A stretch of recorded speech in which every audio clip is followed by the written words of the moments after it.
Welcome to పైనుంచే సూర్యుడు బులెటిన్ల ముందుగా ముఖ్యాంశాలు. రాములూరుని దర్శించుకున్న మంత్రి సీతక్క.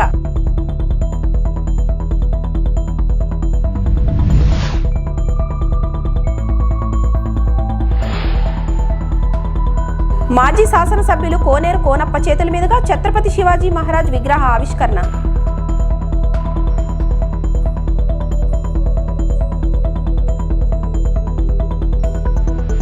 ప్రజల్ని పట్టి పీడిస్తున్న చంద్రబాబు, విడుదల రజనీ.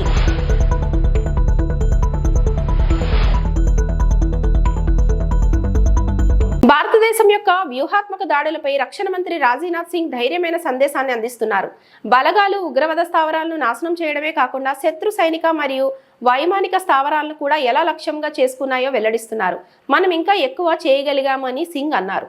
భారతదేశం యొక్క ఉద్దేశపూర్వక సంయమనం మరియు బాధ్యతతో కూడిన శక్తి యొక్క ప్రపంచ సందేశాన్ని నొక్కి చెప్పారు. दुश्मन के सैन्य अड्डों एयर बेसिस को तबाह किया. एक बार हमारे फोर्स के जो यहाँ पर चीफ्स और दूसरे बैठे हैं उनका किया जाना चाहिए.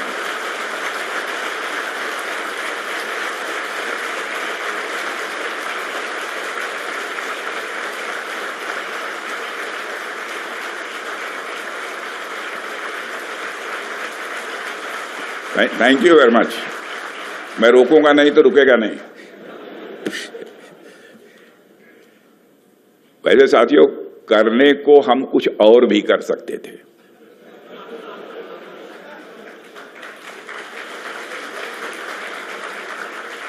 परंतु शक्ति के साथ संयम भी चाहिए.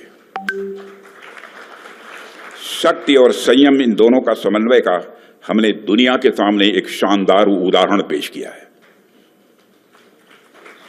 हम और कुछ कर सकते थे, लेकिन संयम भी बरता है. तो शक्ति और संयम दोनों का एक शानदार उदाहरण हमने दुनिया के सामने पेश किया है. आत्मनिर्भरता के बैनर के तले आज हम क्रिटिकल और फ्रंटियर टेक्नोलॉजीज पर भी लगातार सफलता हासिल कर रहे हैं. Artificial intelligence, cyber defence, unmanned systems और स्पेस बेस्ड सिक्योरिटी के क्षेत्र में भारत की पकड़ अब గ్లోబల్ స్టేజ్ पर मजबूती से स्थापित. సంక్షేమ పథకాలకు లబ్ధిదారుల ఎంపికలో అత్యంత జాగ్రత్తగా వ్యవహరించాలని అధికారులకు మంత్రులు దిశానిర్దేశం చేశారు. ఖమ్మం, కొత్తగూడెం జిల్లాలకు సంబంధించి అభివృద్ధి కార్యక్రమాల అమలు, భవిష్యత్ కార్యాచరణపై ఉప ముఖ్యమంత్రి బట్టి విక్రమార్క, మంత్రులు తుమ్మల నాగేశ్వరరావు, కోమటిరెడ్డి వెంకటరెడ్డి, పొంగులేటి శ్రీనివాసరెడ్డి సమీక్ష నిర్వహించారు. ధాన్యం కొనుగోళ్లు, ఇందిరమ్మ ఇళ్లు, భూభారతి వచ్చే వర్షాకాలంలో సీజనల్ వ్యాధులను ఎదుర్కోవడంపై సన్నద్ధత సహా కీలక అంశాలు చర్చించారు.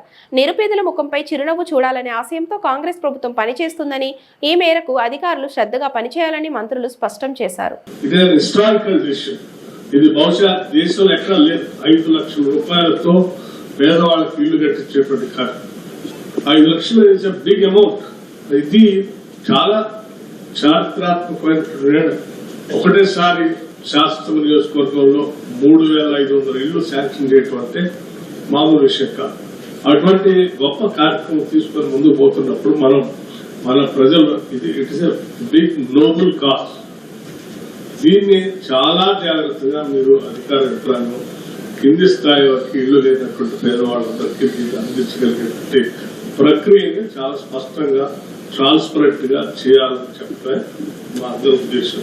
దాన్ని తప్పనిసరిగా అంటే ఎక్కడో 1-2 చోట్ల చిన్న పొరపాటు జరిగి ఇన్ఎలిజిబుల్ క్యాండిడేట్స్ గురించి చేస్తే ఇంత గొప్ప ఉన్నతమైనటువంటి కార్యక్రమానికి చెడ్డ పేరు వచ్చే ప్రమాదం ఉంది. అటువంటి మచ్చ రాకుండా రాష్ట్ర ప్రభుత్వం యొక్క లక్ష్యాన్ని మీరు కూడా ఉన్నతంగా ఇది ఒక పవిత్రమైన కార్యక్రమం. విలువలు, విశ్వసనీయతకు కేరాఫ్ గా నిలవాల్సిన రాజకీయాలను చంద్రబాబు భ్రష్టు పట్టిస్తున్నారన్నారు. ప్రజాస్వామ్యబద్ధంగా ఎన్నికైన స్థానిక సంస్థల ప్రతినిధులను బెదిరించి ఇప్పుడు ఆయా చోట్ల తెలుగుదేశం అధికారాన్ని లాక్కొంటోంది. ఇంత దారుణం ఎక్కడైనా చూసారా? ఇదే చంద్రబాబు తీరు. వైఎస్ జగన్, వైఎస్ఆర్సీపీ అధ్యక్షులు. నేను చెప్పాల్సిన అవసరం లేదు. నాకన్నా కూడా కలియుగ రాజకీయాలు ఎలా ఉన్నాయి అని చెప్పి సాక్షులుగా చూస్తూ ఉన్న మీరే నాకన్నా చక్కగా చెప్తారు రాష్ట్రంలో రాజకీయాలు ఎలా సాగుతూ ఉన్నాయి అని చెప్పి. ఈరోజు మొట్టమొదటిసారిగా చూస్తూ ఉన్నాం. రాజకీయాలలో ఎప్పుడు కూడా నేను ఒక మాట అంటూ ఉంటా, విలువలు ఉండాలి, విశ్వసనీయత అన్న పదానికి అర్థం తెలిసి ఉండాలి. అప్పుడే రాజకీయం అనే ఈ వ్యవస్థలో ఒక తులసి ముక్కలా మనం నిలబడతాము అని చెప్పి మొట్టమొదటిసారిగా ఈరోజు చూస్తూ ఉన్నాం. రాజకీయాలను భ్రష్టు పట్టిస్తూ ఉన్న పరిస్థితి ఎప్పుడైనా చూసాము అని అంటే అది చంద్రబాబు నాయుడు గారి పరిపాలనలో మాత్రమే ఇలా భ్రష్టు పట్టించే కార్యక్రమం జరుగుతుంది అని. ప్రజాస్వామ్య పద్ధతిలో ప్రజాస్వామ్యబద్ధంగా ఎన్నిక కాబడ్డ ఎంపీటీసీలను, జెడ్పీటీసీలను, కౌన్సిలర్లను ఇలా అనేక పదవుల్లో ఎన్నిక కాబడ్డ ఈ ప్రజాప్రతినిధులను ఈరోజు చంద్రబాబు నాయుడు గారు అనే వ్యక్తి తనకు బలం లేకపోయినా,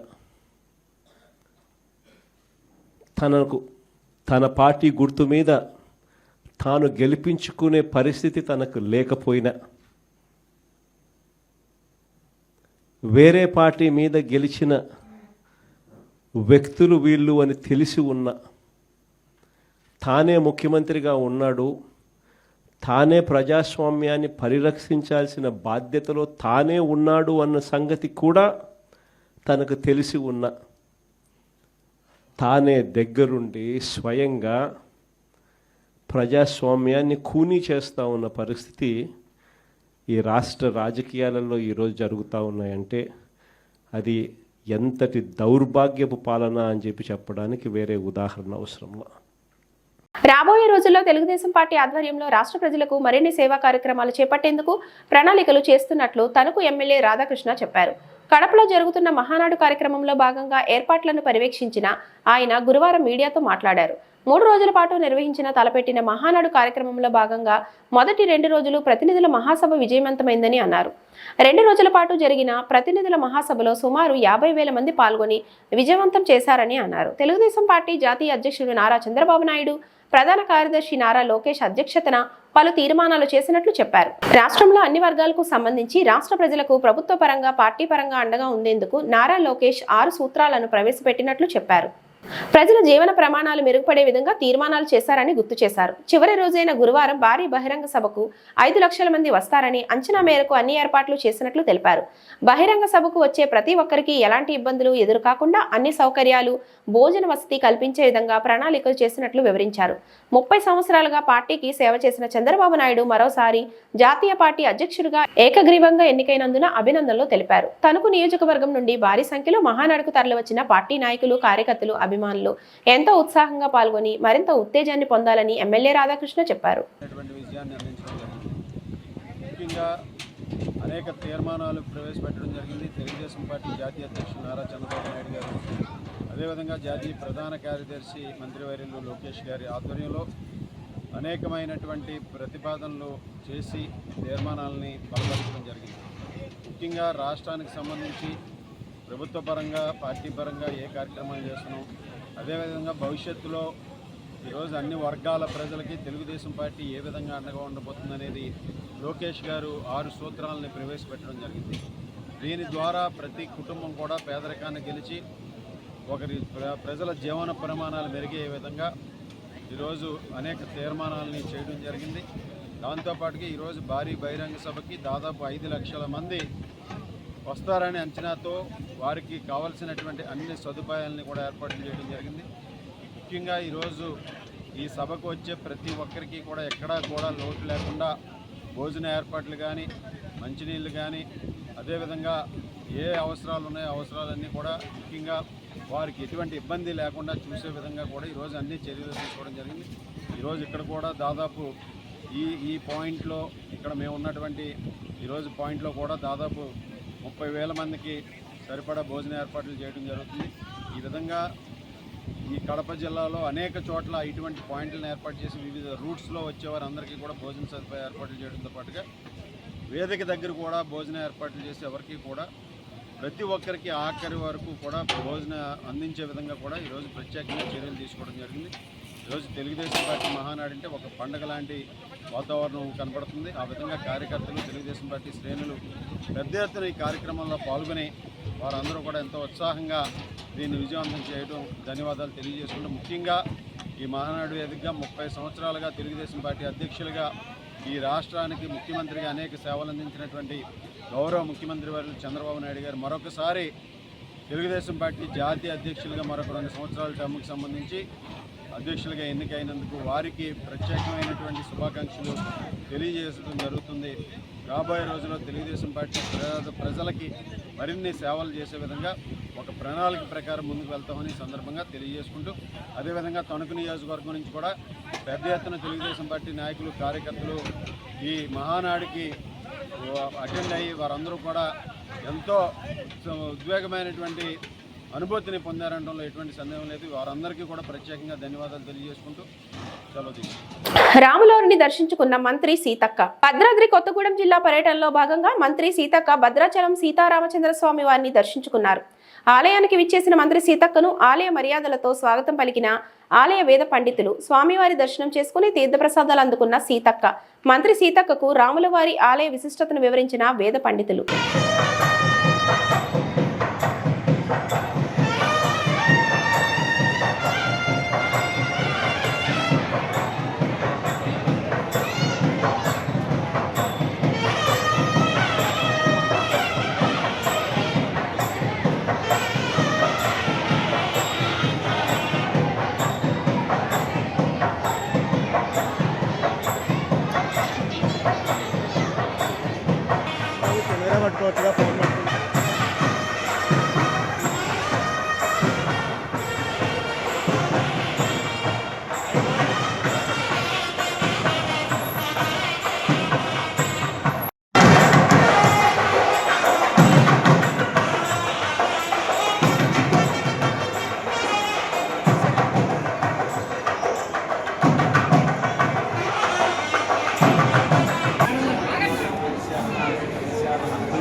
విమానం రాముడు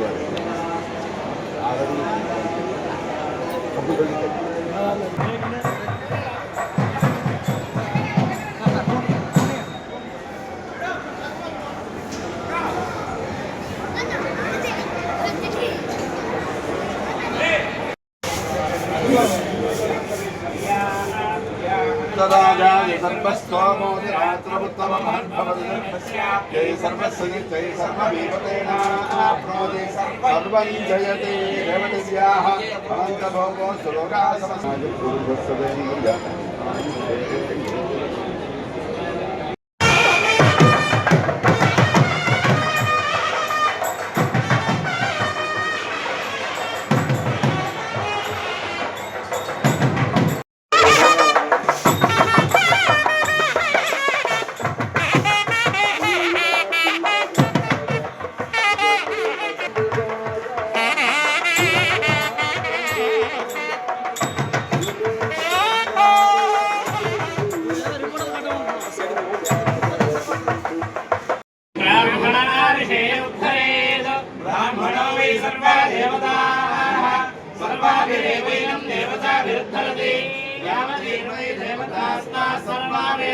ब्राह्मणे वसन्ति तस्मात् ब्राह्मणेभ्यो वेदविभ्यो दिवे नमः कुर्यान्न श्रीरङ्गे देवता एव देवता प्रीणाति शोभमाने तनुवा शोभमाने रयिं शोभमाने तनुवा शोभमाने रयिं शोभमाने रयिं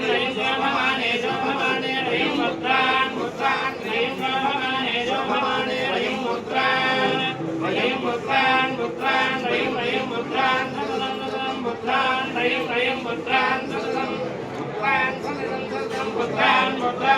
दीर्घं सततं दीर्घं सततं दीर्घं दीर्घं सततं सततं दीर्घमायुराय दीर्घं सततं सततं दीर्घमायुः दीर्घमायुराय दीर्घं दीर्घमायुः आयुरित्यायुः भवजराय पुरुषजितेन्द्रियाय देवेन्द्रिये भोजं साम्राज्यवृद्धिं सकलयस्तदित्यं कल्याणवृद्धिं शरवायवृद्धिं त्रिजदा सदा वः वनमाली देशार्की जङ्घी जङ्घी जन्दगी श्रीमान् नारायणो विष्णुर्वासुदेवो वीर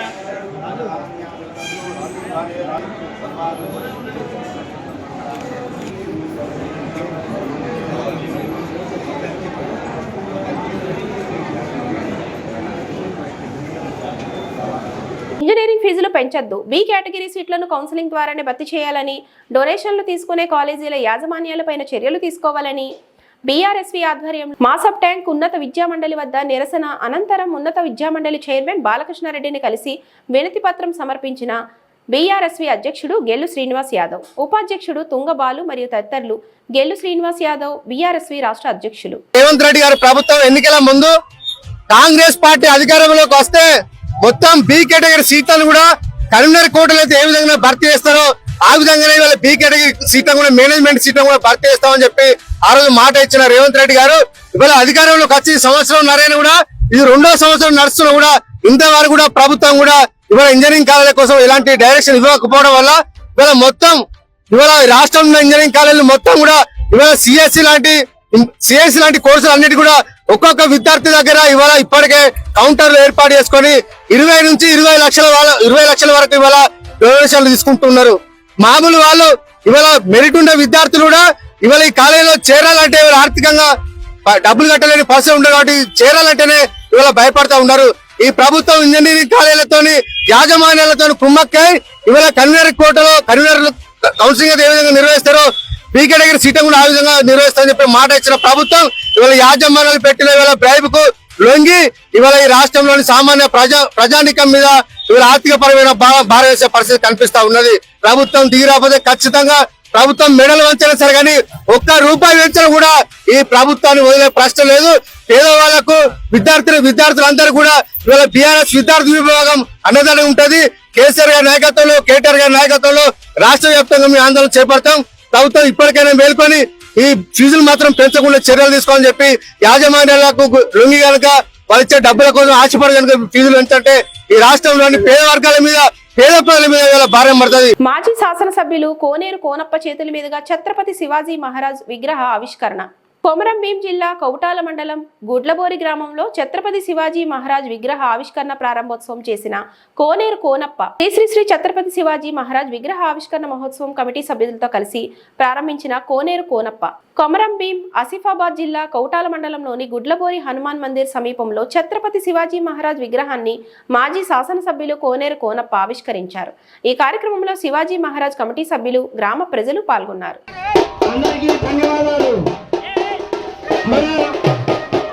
మాజీ శాసనసభ్యులు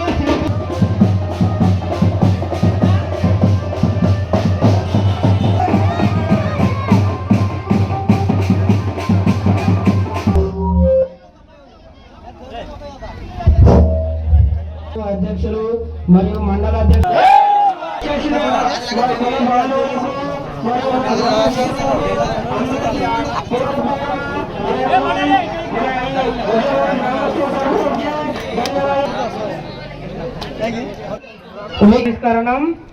మన దానపల్లి దాదారాం గారిచే కార్యక్రమం జరుగుతుంది. దానపల్లి దాదారాం గారిచే జై భవానీ జై భవానీ. అందరూ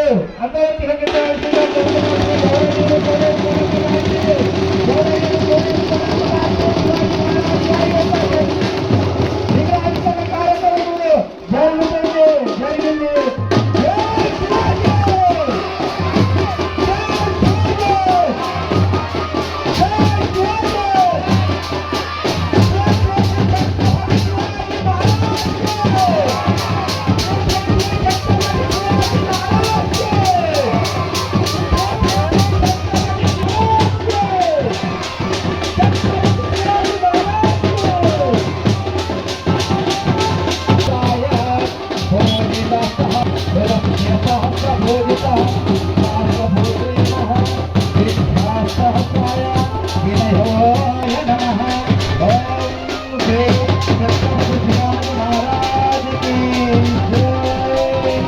बोलो छत्रपति शिवाजी महाराज की। बोलो छत्रपति शिवाजी महाराज की। जय शिवाजी। जय शिवाजी।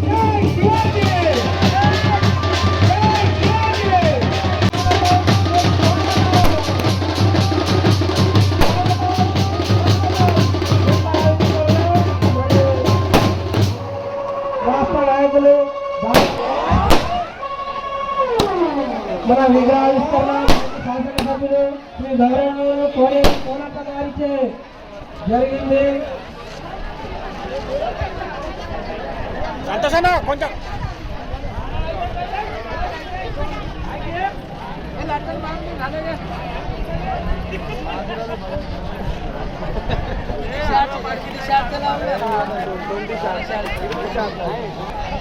ఆర్యకుల సంఘం రాష్ట్ర ఉపాధ్యక్షులు మరియు వివిధ గ్రామాల నుంచి ముఖ్య అతిథిగా విచ్చేసిన గౌరవనీయులు శ్రీ నలులే వానపల్లి గారికి మరియు డబ్బుల నారాయణ. పశ్చిమ గోదావరి జిల్లా నర్సాపురంలో రాష్ట్ర స్థాయి చెస్ పోటీలు గత 8 సంవత్సరాల నుండి నులి శ్రీనివాస్ కుమారుడు జ్ఞాపకార్థంగా నిర్వహిస్తున్న చెస్ పోటీలకు విశేష స్పందన లభిస్తుందని, పోటీలకు జూనియర్ సీనియర్ లెవెల్స్ గా విభజించి నిర్వహించిన ఈ పోటీలకు సుమారు 400 మంది చెస్ క్రీడాకారులు పాల్గొన్నారు. ఈ పోటీలను ప్రభుత్వ విప్ బొమ్మిడి నాయకర్ సతీమణి బొమ్మిడి సునీత ప్రారంభించారు. అత్యధికంగా జూనియర్ లెవెల్స్ లో నిర్వహించిన పోటీలకే ఎక్కువ మంది క్రీడాకారులు పాల్గొన్నారు. ఈ సందర్భంగా ముఖ్య అతిథిగా విచ్చేసిన బొమ్మిడి సునీత మాట్లాడుతూ 8 ఏళ్లుగా రాష్ట్ర స్థాయి పోటీలు నిర్వహించడం అభినందనీయమన్నారు. పోటీల నిర్వాహకులు నూలి శ్రీనివాస్ మాట్లాడుతూ చెస్లో యువ క్రీడాకారులను ప్రోత్సహించాలన్న లక్ష్యంతోనే ఈ పోటీలను క్రమం తప్పకుండా ప్రతి ఏటా నిర్వహిస్తున్నట్లు తెలిపారు.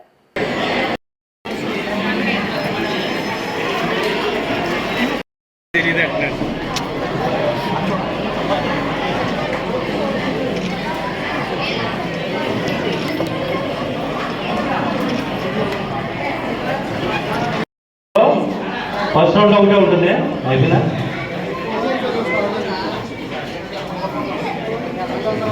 ఆయన అన్ని సంవత్సరాల నుంచి ఈ చెస్ కాంపిటీషన్స్ నిర్వహించడం శ్రీనివాస్ తనయుడు కానీ వాళ్ళందరితో ఆగిపోకుండా అబ్బాయి చారిటబుల్ ట్రస్ట్ అని చెప్పేసి ట్రస్ట్ ఏర్పాటు చేసి చాలా చక్కటి కార్యక్రమాన్ని ఏర్పాటు చేశారు. ఇది మనందరికీ కూడా చాలా స్ఫూర్తిదాయకం. ఎందుకంటే ఎవరైనా సరే పేరెంట్స్ అందరితో ఆగిపోకుండా అందరినీ కూడా ఎంకరేజ్ చేసే విధంగా వాళ్ళ ముందుకు వచ్చారు. ఇక్కడికి విచ్చేసిన స్టూడెంట్స్ అందరికీ కూడా పార్టిసిపేట్ చేసే ప్రతి ఒక్కరికి కూడా నా హృదయపూర్వక నమస్కారాలు. అందరికీ కూడా ఆల్ ది బెస్ట్ అండి. ఈ అవకాశం ఇచ్చిన మాకు ధన్యవాదాలు. సంతోషం. చెస్ స్టేట్ ఎక్కడ జరగదు ఫ్రీ ఉచిత టెస్ట్ ప్రోగ్రామ్ లాస్ట్ 5 years నుంచి ఉచితంగా ఎంట్రీ ఫీజు లేకుండా గవర్నమెంట్ ఇండియాలో జరిగింది ఒకటి. కోవిడ్ సమయంలో కూడా సాగు గ్యాప్ రాకూడదని కోవిడ్ సమయంలో కూడా ఆన్లైన్లో కొనబెట్టారు. సో ప్రపంచం మొత్తం మీద మ్యాక్సిమం 2000 ఎంట్రీస్ అయితే ఆ 2000 ఎంట్రీస్ గ్రూప్ అయింది. దాంట్లో 15 members గ్రాండ్ మాస్టర్. సో మీకు తెలుసుంటుంది కోవిడ్ సమయంలో ఏపీసీ తరఫున మనం పబ్లిష్ ఆన్లైన్ టోర్నమెంట్ పెట్టాము. ఆ ఆన్లైన్ టోర్నమెంట్ కూడా ఈవెంట్ గ్రాండ్స్ ఇస్తాయి. ఈ స్ఫూర్తితో ఏ ఆంధ్రప్రదేశ్ అసోసియేషన్ ఫ్రీ ఎంట్రీతో ఆ కోవిడ్ 2 years కంటిన్యూస్ టోర్నమెంట్ ఈ టోర్నమెంట్ స్ఫూర్తితో. ఎందుకంటే ఆ టైంలో జనాలు డబ్బులు లేవు, సో బయటకు వెళ్ళని పరిస్థితి. అలాంటి సమయంలో ప్లేయర్స్ నగదులతో కూడా లబ్ధి పొందాలనే ఉద్దేశంతో మన తర్వాత 2 years కంటిన్యూస్గా ఫ్రీ ఎంట్రీతో ప్రైజ్ మనీ టోర్నమెంట్. ఆ టోర్నమెంట్ పెట్టడానికి కారణం కూడా ఈ వేదికే కారణం. లాస్ట్ 5 years నుంచి ఈ టోర్నమెంట్ రావాలని నేను చాలా ట్రై చేస్తున్నాను. కాబట్టి ఈ టోర్నమెంట్ సమ్మర్ హాలిడేస్ వస్తుంది. సో ఆంధ్రప్రదేశ్ తరఫున టోర్నమెంట్స్ కంటిన్యూ అవ్వడం వల్ల నేను రాలేకపోయాను, మన్నించండి. ఫస్ట్ టైం ఈవెంట్ నేను పాల్గొన్నాను. సో ఇంత గ్రాండ్ ఈవెంట్ స్టేట్లో జరుపుతున్నందుకు నులి సాయి చాపూర్ వారికి మరియు ఈ టోర్నమెంట్ ఆర్గనైజర్ అయిన master chess academy director Chandrashekhar గారికి, విచ్చేసిన క్రీడాకారులకి, విచ్చేసిన అతిథులందరికీ కూడా థ్యాంక్ యూ సో మచ్. 2024 సంవత్సరానికి గాను గద్దర్ ఫిల్మ్ అవార్డులను తెలంగాణ ప్రభుత్వం ప్రకటించింది. కల్కి చిత్రానికి 2024 సంవత్సరం ఫస్ట్ బెస్ట్ ఫీచర్ ఫిల్మ్ గా జ్యూరీ కమిటీ నిర్ణయించింది. వివిధ విభాగాల వారీగా కేటగిరీల వారీగా విభజించి అవార్డులను ప్రకటించింది. జ్యూరీ కమిటీ చైర్మన్ జయసుధ అవార్డులను ప్రకటించారు. తెలంగాణ గవర్నమెంట్ గౌరవ ముఖ్యమంత్రి శ్రీ రేవంత్ రెడ్డి గారికి, ఉప మంత్రి శ్రీ బట్టి గారికి, అలాగే సినిమాటోగ్రఫర్ మినిస్టర్ కోమటిరెడ్డి వెంకటరెడ్డి గారికి, అండ్ మన ఎఫ్డిసి చైర్మన్ దిల్ రాజు గారికి, అలా ఎండి హరీష్ గారికి, అందరికీ, ద హోల్ టీమ్ అందరికీ మా ధన్యవాదాలు తెలుపుకుంటున్నాము. సో యాజ్ దిల్ రాజు గారు చెప్పారు, మళ్ళీ నేను అంతా రిపీట్ 14 years తర్వాత అవార్డ్స్ రావడం ఇక పెట్టడం అన్నది చాలా మాకు సంతోషం, especially as a movie industry తరఫున. ఎందుకంటే మాకు అవార్డ్సే పెద్ద ఒక boost, it's like a life for us అన్నమాట. సో చాలా చాలా సంతోషం. అండ్ దిల్ రాజు గారు చెప్పినట్టు మాకు గవర్నమెంట్ టోటల్ ఫ్రీడమ్ ఇచ్చింది, ఎలాంటి ఇంటర్ఫియరెన్స్ కానీ వీలైనంత వరకు we did our best. And time ఎక్కువ తీసుకోకుండా I would like to announce Gaddar Telangana film awards for the year 2024 goes to first best feature film Kalki 2898, that is 2898 AD, and second best feature film Putel, third best feature film Lucky Bhaskar. Feature film on national integration, communal harmony and social uplift. Film Committee Kurallu goes to Committee Kurallu. Best children's film 35 చిన్న కథ కాదు. AP CM Chandrababu ప్రజలను పట్టి పీడిస్తున్నారని, ఆయన చెప్పేదానికి చేసేదానికి ఏమాత్రం సంబంధం ఉండదని మాజీ మంత్రి విడదల రజని అన్నారు. కూటమి ప్రభుత్వంలో జరుగుతున్న మెడికల్ కాలేజీల ప్రైవేటీకరణ ప్రయత్నాలు, వైద్యారోగ్య రంగాల నిర్వీర్యంపై గురువారం తాడేపల్లి పార్టీ కేంద్ర కార్యాలయంలో ఆమె మీడియాతో మాట్లాడారు. అండ్ ఎస్పెషల్లీ మెడికల్ కాలేజెస్, ఒక నాయకుడు ఒక భావితరం కోసం, భావితరాల కోసం, వాళ్ళ యొక్క భవిష్యత్ కోసం, భవిష్యత్తులో వాళ్ళ యొక్క ఆరోగ్య సేవల గురించి ఆలోచించినప్పుడు ఒక చక్కటి టెరిషరీ కేర్ సర్వీసెస్ని ఎక్కడో ఈ రాష్ట్రంలో ఉన్న వాళ్ళు ఇంకో రాష్ట్రం మీద డిపెండ్ అవ్వాల్సినటువంటి అవసరం లేదు. నా రాష్ట్ర ప్రజలు దేశంలో ఉన్నటువంటి ఇతర రాష్ట్రాల కన్నా మిన్నగా ఈ రాష్ట్రంలో వైద్య సేవలు నేను కల్పించాలి అనేటువంటి ఒక దూరపు దృష్టితో, ఒక గుడ్ ఫోర్ఫ్రంట్ వ్యూతో ఆలోచించినప్పుడు, ఒక 1000 మైళ్ళు వేగంగా ఆలోచించినప్పుడు, ఒక మైల్తో మనం మొదలు పెట్టాలని చెప్పి, ఒక స్టెప్తో మనం మొదలు పెట్టాలి, మనం అంత ఫోర్ఫ్రంట్ వ్యూతో మనం ఆలోచిస్తున్నప్పుడు అనే దానికి ఒక ఆలోచనకు శ్రీకారం చుట్టాలనేటువంటి ఒక ఆలోచన చేసి రాష్ట్రంలో, నాకు తెలిసి దేశంలో ఎక్కడా ఎన్నడూ లేనటువంటి ఒక గొప్ప ఆలోచన, ఏ రాష్ట్రం కూడా చేయనటువంటి సాహసం మన నాయకుడు జగన్మోహన్ రెడ్డి గారు, జగనన్న ప్రభుత్వంలో వారు వచ్చినటువంటి మొట్టమొదటి రోజు నుంచి కూడా ఒక గొప్ప ఆలోచన చేసి రాష్ట్రంలో 17 గవర్నమెంట్ కాలేజీలు తీసుకురావాలనేటువంటి ఒక గొప్ప ఆలోచన చేసి సుమారు 8,500 కోట్ల బడ్జెట్ని దానికి కేటాయిస్తూ 3 phases వీటిని డివైడ్ చేసుకుని ఇవన్నీ కూడా అందుబాటులోకి తీసుకురావాలి. వైద్య విద్యని అభ్యసించేటువంటి ఎంతో మంది విద్యార్థులను ఆశతో చూస్తున్నటువంటి వారి యొక్క కలల్ని సాకారం చేయాలి. ఎంతో మంది డాక్టర్స్ని ప్రొడ్యూస్ చేయాలి. ప్రతి జిల్లాలో మనం ఏదైతే చూస్తూ ఉంటామో, మనం వింటూ ఉంటామో, దళితులపై అగ్రకులస్తుల దాడిని చూస్తున్నాం గానీ శాంతి భద్రతలను కాపాడవలసిన పోలీసులే దళితులపై దాడి చేయడానికి తీవ్రంగా ఖండిస్తున్నాం. ఆంధ్రప్రదేశ్ తెనాలి పట్టణంలో దళితులు రౌడీ షీటర్లు అనే నెపంతో వారిని పిలిపించి నడి రోడ్డుపైన పట్టుకొని బెట్టి లాఠీలతో కొట్టడం అనేది సభ్య సమాజంలో సిగ్గుచేటుగా ఉందని దళిత ప్రజా సంఘాల నాయకులు తీవ్రంగా విమర్శించారు. దళితులు ఎవరైనా తప్పు చేస్తే చట్టపరంగా శిక్షించవలసిన పోలీసులే నడి రోడ్డుపైన వారిని మానసిక శోభకు గురి చేసిన పోలీసులపై కఠిన చర్యలు తీసుకొని వారిని ఉద్యోగం నుండి తొలగించాలని డిమాండ్ చేశారు. తెనాలిలో జరిగిన ఘటనపై దేశవ్యాప్తంగా సంచలనం కలిగించిందని, ఈ విధంగా దళిత యువకులను తీసుకుని విచక్షణ రహితంగా కొట్టడం అనేది మానవ హక్కుల ఉల్లంఘనే అని వారు పేర్కొన్నారు.